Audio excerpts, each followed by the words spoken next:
We were weak, clawless, and slow. By every natural law, we should have been prey. We weren't. One breath held, one arrow. It hasn't heard her. It has no idea she exists. It drops without a sound. But this didn't start here. To understand what Nama is holding, you have to go back 2 million years, when we had nothing. The kudu's tongue hangs from its mouth, pink and swollen. 200 paces behind, two figures emerge from the heat shimmer, not running, not even hurrying, just moving forward with the mechanical rhythm of a heartbeat. These are Homo erectus, naked skin glistening with sweat, bodies designed like living radiators. They've been following this kudu for 5 hours. They will follow it for 5 more if necessary. The kudu tries to rise. Its legs buckle. It collapses back into the dust, sides heaving, unable to cool itself through its fur coat. The two hunters approach slowly, almost gently. One carries a simple wooden stave, fire-hardened, at the tip. He kneels beside the dying animal and drives the point through its ribs, finding the heart with practiced precision. This is death by endurance, death by refusing to stop, death by biology itself. Technique number 1, persistence hunting, the weapon of heat. The younger hunter, barely 20 seasons old, looks at his elder with something like awe. 5 hours, he breathes, his own legs shaking with exhaustion. The elder hunter doesn't smile. Our grandfather once ran for 8. The animal matters less than the will. He begins the butchering, working fast. Vultures are already circling, and where vultures gather, hyenas follow. But this technique, persistence hunting, has just proven something revolutionary. Humans don't need to be faster than their prey. They don't need claws or fangs. They need only to keep moving while the sun becomes their ally, turning fur into a death sentence and endurance into the most lethal weapon on the savannah. As they load meat onto their shoulders, a sound freezes them both. A low cough from the tall grass. Then another. Lions, a pride of 6, drawn by the scent of fresh blood, emerging from the golden grass like shadows given form. The humans back away slowly, but they know the truth. They can't outrun lions, not over short distances. The elder's hand moves to his waist, where a longer, heavier weapon hangs from a leather strap. 500,000 years ago, European forest, the morning mist. The world has shifted north and forward in time. The forest here is thick, dark, and filled with giants. A group of 8 Homo heidelbergensis move through the morning fog like a military unit, their footfalls synchronized, their breathing controlled. They are shorter and broader than modern humans, with bone structure built for raw power. Their leader, a scarred veteran named Gror, raises his fist. The group stops instantly. Ahead, through the mist, a shape moves. Massive. A giant deer, its antlers spanning 3 meters, trapped in a muddy creek bed where it came to drink. Its hooves sink deep into the clay with each step. It knows it's vulnerable. It knows predators hunt here. It doesn't know that predators have learned to think. Technique number 2, the thrusting spear. Courage at close range. Gror's spear is nothing like the light-throwing weapons that will come later. It's thick as a man's wrist, carved from dense spruce heartwood, tipped with hand-knapped flint, lashed tight with sinew. It weighs as much as a newborn, and it's designed for one purpose: to be driven with 2 hands and full body weight into vital organs at arm's length. The hunters spread into a semicircle, cutting off escape routes. The deer sees them and panics, lunging forward, but the mud holds its legs like quicksand. Gror moves first, closing the distance in 3 powerful strides. The deer swings its massive antlers. One blow could disembowel a human, but Gror ducks beneath and drives his spear upward into the ribcage with a grunt of effort. 2 other hunters strike simultaneously from different angles, their spears punching through hide and muscle. The deer screams, a sound like tearing metal, and collapses into the creek. Red spreads through the brown water. This is hunting as close combat, as hand-to-hand warfare. It requires courage that borders on madness, to stand within striking range of an animal that could kill you with a single movement. But Gror's people have no choice. They haven't yet learned to kill from distance. As they begin butchering in the creek, Gror notices something that makes his blood chill. Fresh tracks in the mud, not deer tracks, cave bear tracks. Enormous, and they're circling their position. 300,000 years ago, open plains of Eurasia, the wind changes. The wild horses graze peacefully, unaware they're being watched by eyes that have learned something new. A Neanderthal hunter named Kresh crouches in the grass, weighing a weapon in his hand. It's longer and lighter than Gror's thrusting spear, carved from spruce heartwood, perfectly balanced, shaped after years of experimentation. This is a javelin, and Kresh can throw it. 15 meters separate hunter from prey, a distance that would have been impossible for Gror's people. But Kresh and his 5 companions have spent their entire lives practicing this skill. They stand as one, javelins raised. The lead horse's ears twitch. It senses something wrong. Technique number 3, the javelin, distance as salvation. Kresh releases first. The javelin flies in a flat arc, rotating slightly for stability, and strikes the lead mare in the hindquarter. The horse screams and bolts, but the wound is deep. The flint tip has severed tendons. 5 more javelins follow, launched in coordinated succession. 3 find targets. The wounded horses can't run at full speed. They can't escape. And most importantly, the hunters never entered the danger zone. They killed from a distance that keeps them safe from hooves and teeth. This is the birth of ranged combat. The moment humans realized they could project death through the air itself, turning empty space into a weapon. The horses that aren't wounded scatter across the plains, but the 3 that are hit can only limp away. The hunters follow patiently, and within an hour, all 3 have collapsed from blood loss. As Kresh approaches his kill, he sees something that makes him crouch low. Smoke on the horizon. Not cooking smoke, the dark, thick smoke of a wildfire, and the wind is pushing it directly toward them. They have minutes to butcher and retreat, or they'll burn with their prey. 200,000 years ago, African savanna, the engineering mind. The buffalo herd moves along the same path they've used for generations, from the highlands where they graze to the water hole where they drink. Routine is survival for herd animals. Predictability means safety in numbers. But a woman named Zara has been watching this herd for 3 weeks, and she's discovered that routine can also mean death. For 7 days, her clan has worked on something unprecedented. Using digging sticks and their hands, they've excavated a pit along the buffalo's regular path, 3 meters deep, 2 meters wide. At the bottom, sharpened stakes point upward at 45-degree angles, fire hardened to the consistency of bone. Technique number 4, the ambush pit, gravity as executioner. The pit is covered with branches, then grass, then dust. It's invisible, perfect, and Zara doesn't need to be anywhere near it for the trap to work. The buffalo herd approaches at dawn, massive bulls leading, cows and younger animals following. The lead bull is cautious. He's survived 15 seasons by being paranoid. He tests the ground with each step, sniffing, listening for threats. His hoof comes down on what appears to be solid earth. The branches crack, the ground gives way. The bull's bellow of surprise becomes a scream of agony as he plunges onto the stakes, his own weight driving them through his body. The herd panics and scatters, but the damage is done. One animal, 600 pounds of meat, has killed itself while the hunters watched from 50 meters away. This is hunting as engineering, as physics, as the understanding that you don't need to fight if you can make the world fight for you. Zara's people approach carefully. Even dying, a buffalo can kill with its horns, but this one won't threaten anyone.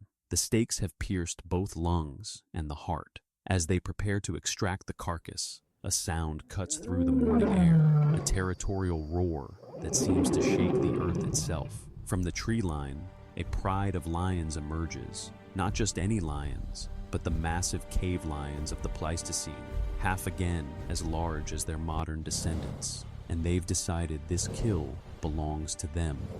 90,000 years ago, Middle Eastern mountains, the precision strike. The ibex stands on a rocky outcrop, completely still, scanning for predators with the paranoid attention of an animal that knows its prey. Its vision is excellent, its hearing is better. Its instincts have kept it alive for 6 seasons in mountains where one wrong step means death. But 60 meters away, hidden in a crevice between boulders, a hunter named Dakin holds a weapon the ibex has never encountered. It's shorter than the javelins Kresh's people used, barely longer than Dakan's arm, but the tip is different. Instead of fire-hardened wood, it's flint, napped to a razor edge, shaped into a leaf blade design that cuts through air and flesh with minimal resistance.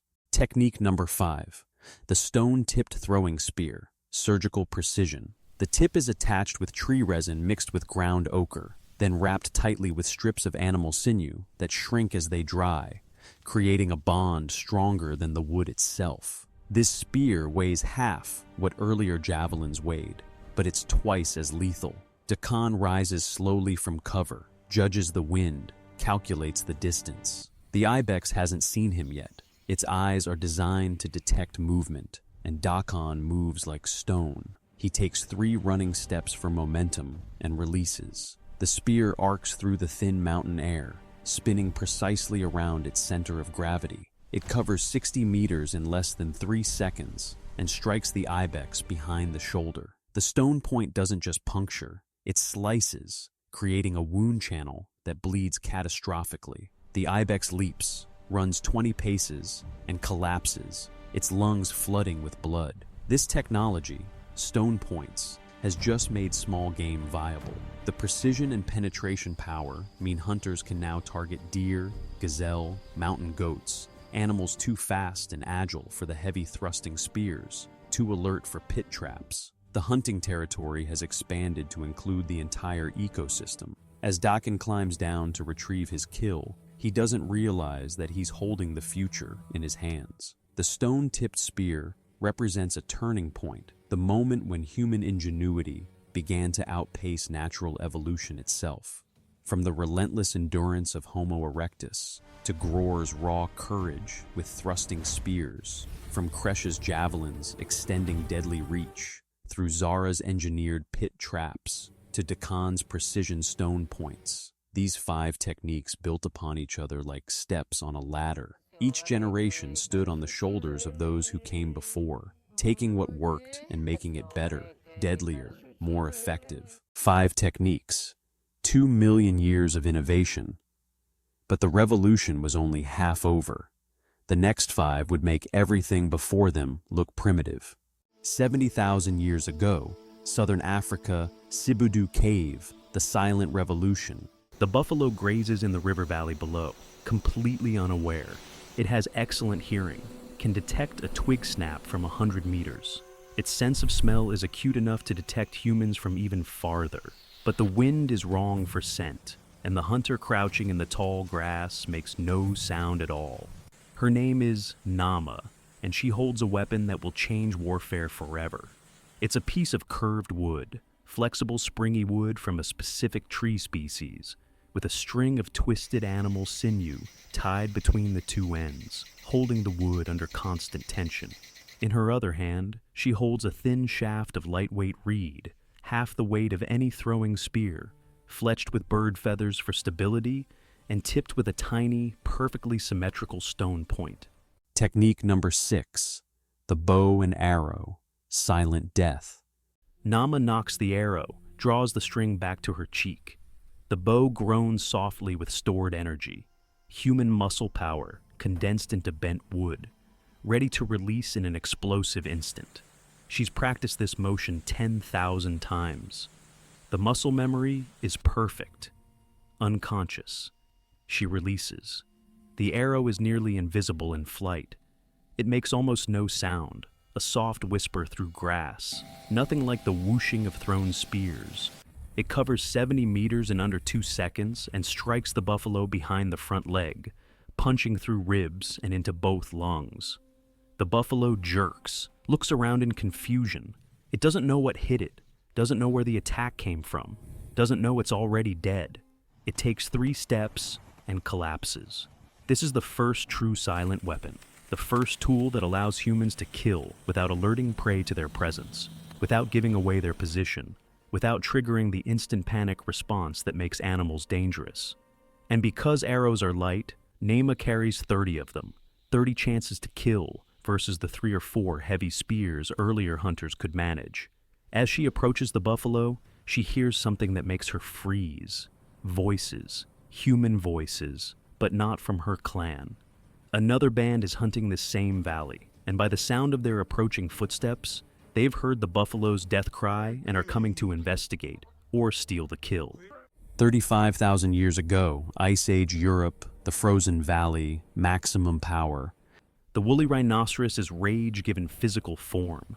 2 tons of muscle wrapped in armor-thick hide and covered in dense fur, with a horn that can disembowel a cave bear. It's been wounded by another hunting party. A spear is lodged in its hindquarter, and now it's become unpredictable, charging anything that moves. A hunter named Rayla watches from behind an ice formation, calculating. Her people have invented something that will make even megafauna vulnerable. It's a flat piece of carved wood, 30 centimeters long, with a grip carved into one end and a hook at the other. It looks like nothing. It's about to change everything. Technique number 7. The Atlatl, the leverage revolution. Rella places a specialized dart, lighter than a spear but heavier than an arrow, into the Atlatl's groove. The hook catches the dart's notched end. She holds the Atlatl behind her head, the dart resting along its length. When she throws, the Atlatl extends her arm length by 50 centimeters, creating a lever that multiplies the force she can generate. The rhinoceros charges, snow exploding around its feet. Rila steps out from cover and throws with her entire body, legs, core, shoulders, arm, all channeled through the Atlatl.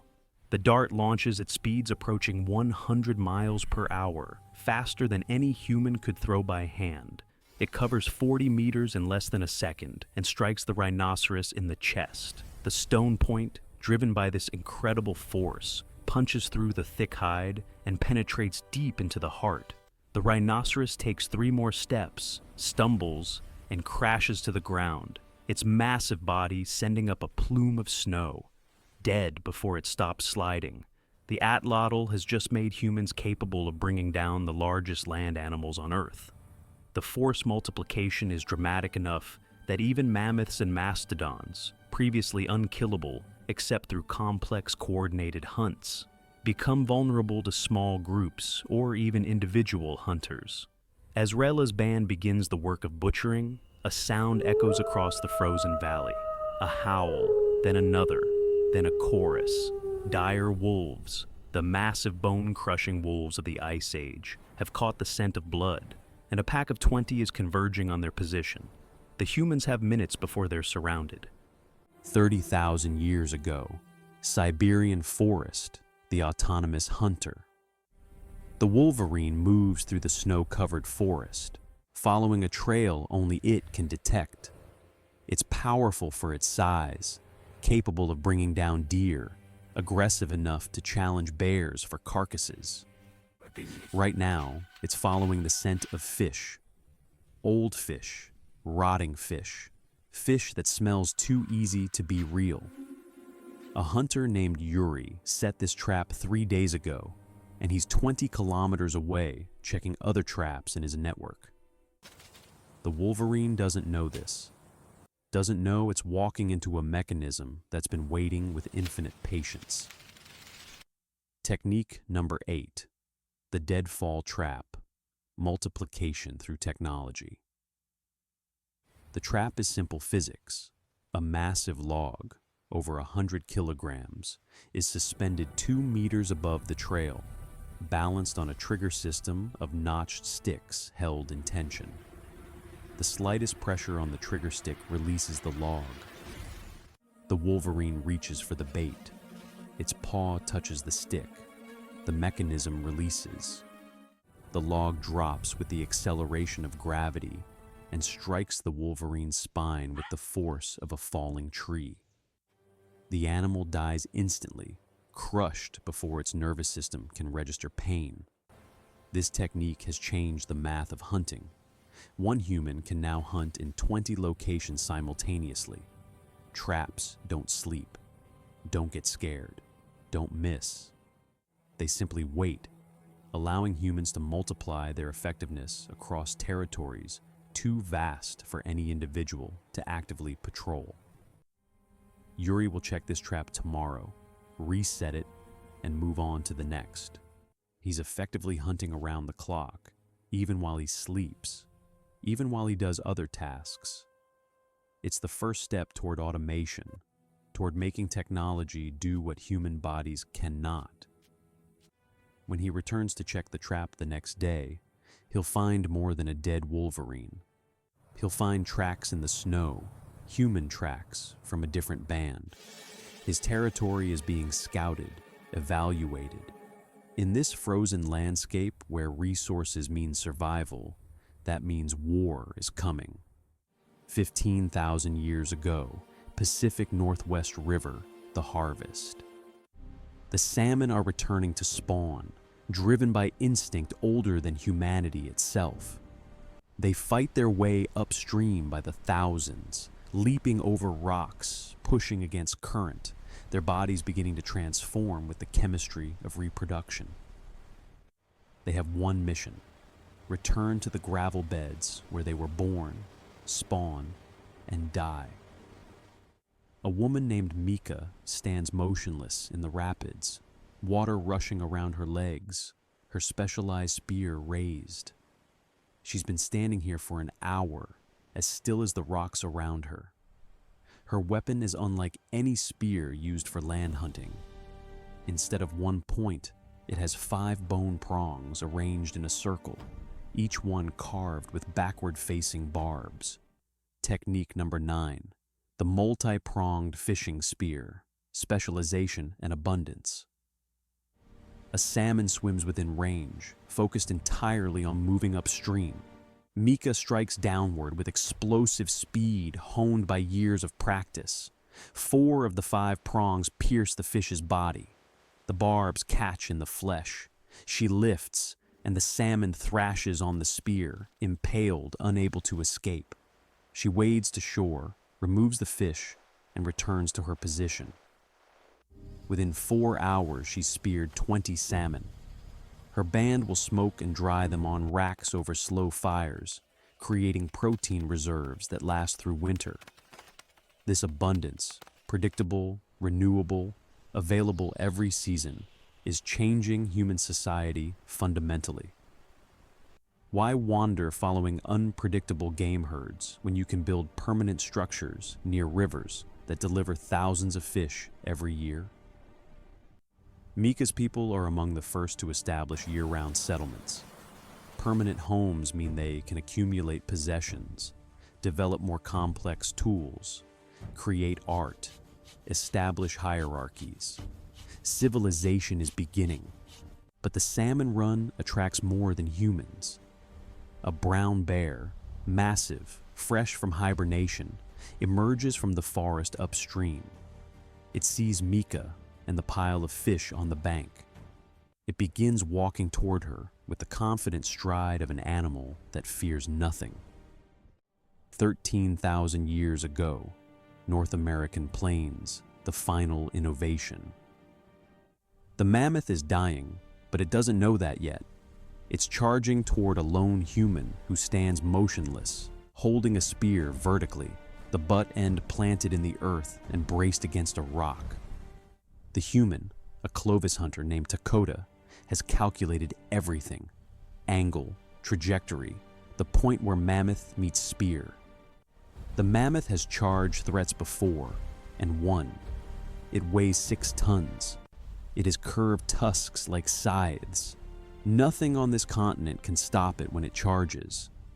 But Dakota's people have engineered something the mammoth has never encountered. Technique number 10. The braced pike, momentum as suicide.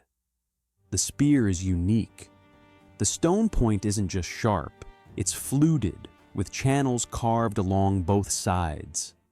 These channels serve two purposes. They lighten the point for better penetration, and more importantly, they allow blood to flow freely from the wound while creating an expansion channel that grows wider as the spear is driven deeper. Takoda doesn't thrust. He doesn't throw.